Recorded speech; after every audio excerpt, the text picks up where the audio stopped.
یا ایھا الناس اتقوا ربکم الذی خلقکم من نفس واحدۃ.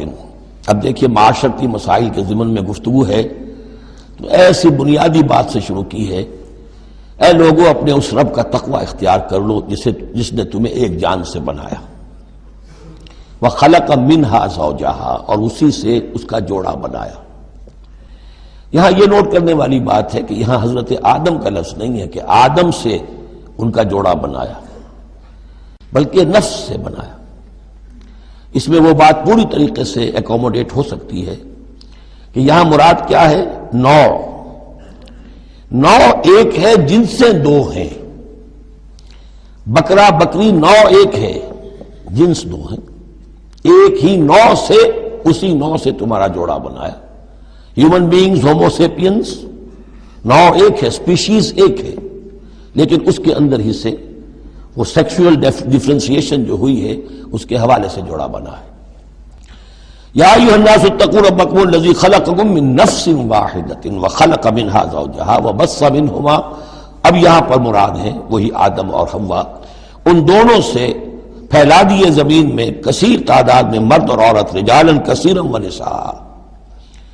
یعنی اس تمدن انسانی کو اگر آپ ٹریس کریں گے، پیچھے لے جائیں گے، تو اس کی ایک کامن اس کی بگننگ ہے، ایک انسانی جوڑا آدم اور حوا.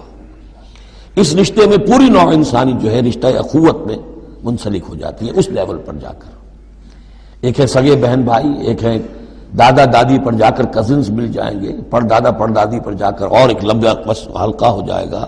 چلتے جائیے تو آدم و حوا کی نسل جو ہے وہ جا کر آخر بالآخر ایک پیرنٹس ہے، ایک کپل ہے، آدم اور حوا. واتقوا اللہ الذی تساءلون بہ والارحام. اور اس دیکھیے ایک ہی آیت میں دوسری مرتبہ پھر تقوی کا حکم. اور تقوی اختیار کرو اس اللہ کا جس کا تم ایک دوسرے کو واسطہ دیتے ہو. آپ کو معلوم ہے کہ دنیا میں فقیر بھی مانگتا ہے تو اللہ کے نام پر مانگتا ہے، اللہ کے واسطے مانگتا ہے.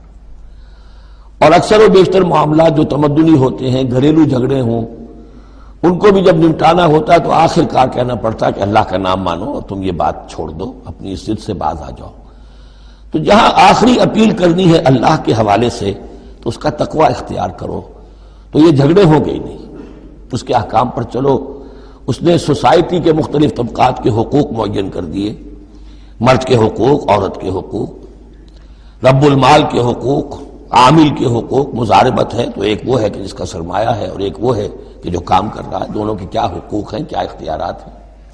اگر ان کی پیروی کی جائے، ان کی پابندی کی جائے تو جھگڑا نہیں ہوگا. والارحام، اور رحمی رشتوں کا لحاظ رکھو. یہ وہ رحمی رشتہ ہے جیسا کہ میں نے بتایا، والدہ پر جا کر بہن بھائی ایک ہو گئے، دادی پر جا کر ایک اور بڑی تعداد میں ایک ہو گئے. یہ رحمی رشتے ہیں. لیکن انہی رحمی رشتوں کو پھیلاتے چلے جائیے تو کل بنی آدم، اور جتنی بھی بنات حوا ہیں وہ سب ایک ہی نسل سے، ایک ہی باپ اور ایک ہی ماں کی اولاد ہیں. ان اللہ کان علیکم رقیبا، یقیناً اللہ تعالیٰ تم پر نگران ہے. یہ تقوی کی روح ہے. اگر یہ خیال رہے کہ میں کسی کی نگاہ میں ہوں، کوئی مجھے دیکھ رہا ہے، میرا ہر عمل اس کی نگاہ میں ہے، چھپا ہوا نہیں ہے، چاہے میں نے سب دروازے بند کر دیے، کھڑکیاں بند کر دی اور پردے لگا دیے، سب کچھ ہو گیا، لیکن ایک آنکھ سے میں نہیں چھپ سکتا. ان اللہ کان علیکم رقیبا، اگر یہ مستحضر رہے تو پھر تقوی ہوگا، پھر اللہ کے حکم کی پابندی کی جائے گی. اب دیکھیے یہ حکمت نبوت ہے صلی اللہ علیہ وسلم. اس آیت کو حضور نے خطبہ نکاح میں شامل کیا، کیونکہ نکاح کا موقع کیا ہوتا ہے کہ ایک مرد ایک عورت کے درمیان پھر وہی رشتہ ازدواج قائم ہو رہا ہے. آدم کا ایک بیٹا، حوا کی ایک بیٹی، پھر اسی رشتے میں منسلک ہو رہے ہیں جس میں کہ آدم اور حوا تھے. جس طرح ان سے نسل پھیلی ہے اب ان سے آگے نسل بڑھے گی.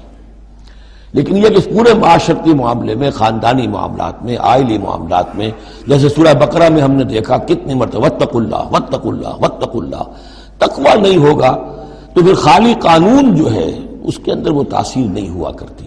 قانون کو تو تختہ مشق بھی بنایا جا سکتا ہے. ولا تتخذوا آیات اللہ ہزوا، اللہ کی آیات کا ٹھٹا ہی نہ بنا دو. کہ قانون کا تقاضا تو پورا ہو رہا ہے لیکن اس کی جو روح ہے وہ بالکل ختم ہو جاتی ہے.